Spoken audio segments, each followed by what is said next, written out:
Hi, it's me again, and it feels like it's been a while, doesn't it? I've been having a bit of a break from YouTube, been dead busy at work, personal stuff as well that I've been taking some time off for. So I thought, you know what, I'm going to have a bit of a YouTube break because not a lot was going on with the BBC anyway, was it? So I thought I'd have a little break. But I'm back now, business as usual, and I've got a few bits to catch up on. So there'll probably be a couple of videos today, I reckon. So I've got a few standard operating procedure BBC things to talk about. And then I'll do another one tonight with some silly stuff that I wanted to talk about. But there's a few things here that are worth discussing because there's a fact-checking website, fullfact.org, and they've been talking about the telly license. Have a look at this one. Paying TV license fee isn't based on consent. Okay, all right, I'm not worried about any of that. But it says here, look, a post on Facebook shared more than 11,000 times, which isn't that much for Facebook, really, in the grand scheme of things, is it? Claims there is no law that requires someone to pay for a TV license. This is not true. Okay. The post, which was first published in 2019 and has been widely reshared, consists of a picture of an envelope with a TV license letter, present occupied, blah, blah, blah. A TV license is a fraud on the people. There is no law that requires a person to pay this, only an act which requires consent. I do not consent. All right, well, I see where this is going now. It's probably the Freeman or the common law thing or something like that. But it was their response to it that was the problem. Yes, there is a law that requires you to pay for a TV. It's their response to it that I've got a problem with. They're a fact-checking website. Give us the full facts if you're going to debunk a post, right? So it says here, look, TV licensing confirmed to TV licensing. They got the information from TV licensing, and they're called the full fact. But TV licensors are in the business of selling TV licenses. Do you think they provide the full facts? Because they don't on their letters. Anyway, TV licensing confirmed to full fact that it's against the law to watch or record a TV programme on any channel. Yeah, which is fair enough. You can't watch or record anything that's been broadcast or access BBC iPlayer without a television licence. But this is a fact-checking website that false or misleading claims online that have potential to harm individuals, in this case potentially leading people to unwittingly break the law as evidenced by the high number of shares on this post. It's a fact-checking website. Can they not put, however, if you don't watch or record anything that's been broadcast or use BBC iPlayer, it is true that you don't require a television licence, and there is no law in that respect to demand you to pay for one, as long as you don't watch or record anything that's been broadcast or use BBC iPlayer. Fact check. This is what we're up against in this fight. You know, this is why they're winning. How can we compete with all of this narrative that's been out there for years and years and years? I mean, we are making ground and more people are opening up to it. But then you get fact-checking websites like this that don't give you the full facts.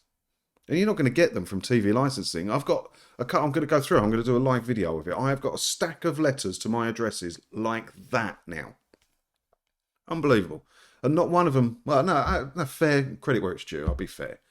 Probably a couple of them do say, if you don't watch or record anything that's been broadcast use iPlayer, you don't need to pay for the license. But most of them don't. Do they?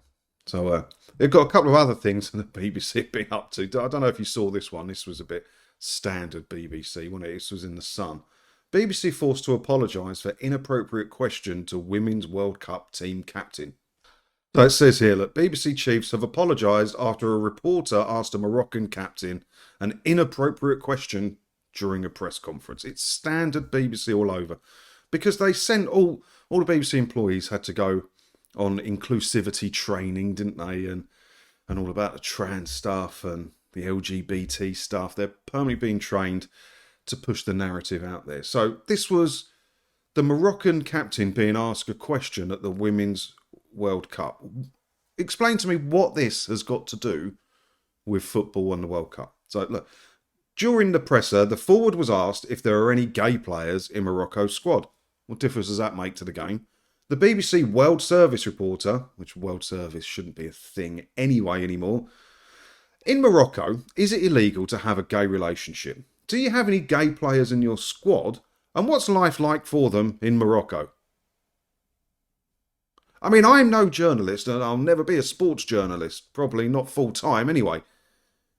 What the hell has that got to do with the upcoming game that they're doing the press conference for? Wind your neck in, BBC. Why are you trying to push a narrative? Why can't you just enjoy the football? It's a silly thing, and it was brushed over. Didn't make a big story or anything like that, because it's not a big story. But it just goes to show what goes on inside the BBC. What has that got to do with anything? So, where is it? Following the incident, the BBC spokesperson told CNN, why are they telling CNN? Just put it out on your own website. We recognised that the question was inappropriate. We had no intention to cause any harm or distress. Well, you did. You did. Because you know there's problems with being one of the alphabet people in those types of countries. And you asked a question that's completely inappropriate and has got nothing to do with football, and that the person you're asking it to was not prepared for a question of that nature. Stupid, isn't it? Stupid. Right, what else has been going on in BBC land this week? Let me just check, make sure this is still recording. Yeah, good.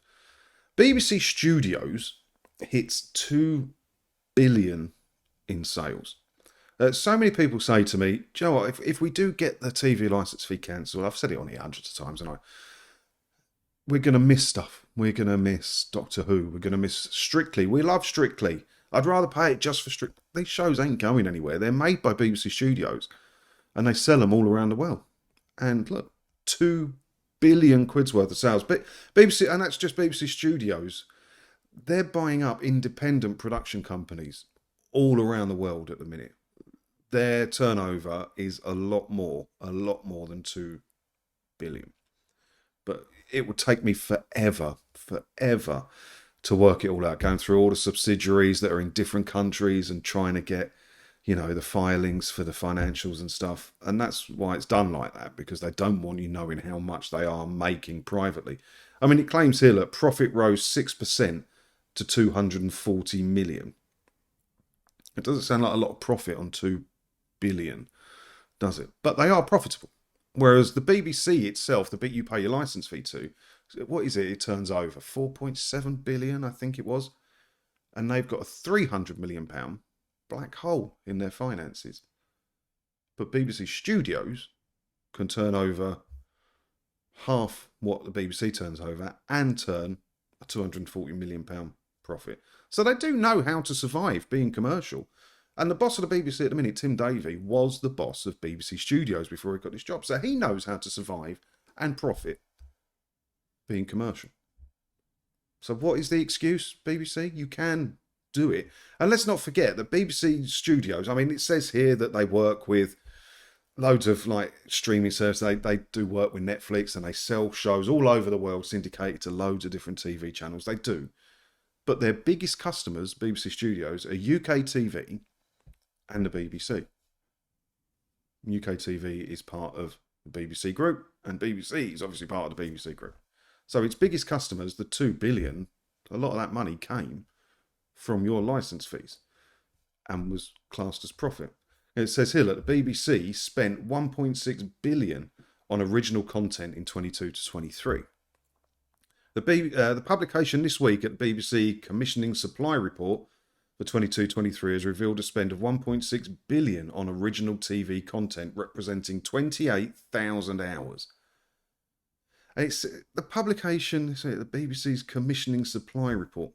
Thing is, I can't see anything here that says it was just the BBC, the bit that you pay your licence fee to, that spent 1.6 billion. Or was it the BBC group? So BBC Studios, BBC Production, UK TV, all of those. If you told me it's all of those that spent 1.6 billion, I could believe you. But I could also believe it if it was just the BBC. Let's just assume it was just the BBC. So they turn over 4.7 billion quid a year. Do you believe they spent 1.6 billion on programming? So let's say that leaves them 3 billion quid kicking around to pay the rent, pay the light bill, pay the staff's wages. And they still come out with a £300 million black hole in their finances. something doesn't add up. Does it? Something doesn't add up in the BBC's finances. It never has. And I sound like a broken record, you know I do. But the only way to fix this is to get rid of the licence fee. Because ITV turns over about the same, about 4.7 billion, but they are profitable because they're commercial. BBC, it's time. You've proven with BBC Studios you can turn over massive amounts of money, and that's just studios. Think there are a lot of other BBC companies, productions, UK TV. Just go on to Companies House search, right, and type in BBC Studios, find it, go to people and hit the secretary. I believe she's a female currently. Click her name, and you see a massive list. I'll try and find it here, look. Ah, no, I found her. There we go. So if you click this one, Lorraine Yasmin Burgess, or Burgess, however you want to pronounce it, look how many appointments she has. 24 appointments. BBC World Distribution Limited, BBC Global News Holdings, BBC.com Limited, BBC Global News Limited. Look at this. I'll just keep scrolling. There's a lot. God, that is a lot. BBC Programme Distribution. So do you think the BBC is shy about making commercial money? These are all limited companies making a profit commercially. You think they're shy about making a profit via commercial means? Nope. No. So just show ads, will you? So what do you think about this then? There hasn't been a lot going on in the world of BBC and the news for the BBC recently. So that's why I could have a bit of time off. And let me know what you think about these. I think the football one was rubbish. I think the fact-checking one is ridiculous. And the profit one. It's crazy. I can't believe they spent 1.6 billion on original programming just on the BBC. But let me know your thoughts on it down in the comments below. And yeah, hit the buttons, subscribe button, like button, all of that. And I'll see you in some more videos this week because I need to catch up a bit. I've been a bit slack, had a bit of time off. But it was nice. I enjoyed myself. Shame about the weather though, wasn't it? So yeah, let me know in the comments. Ta-da.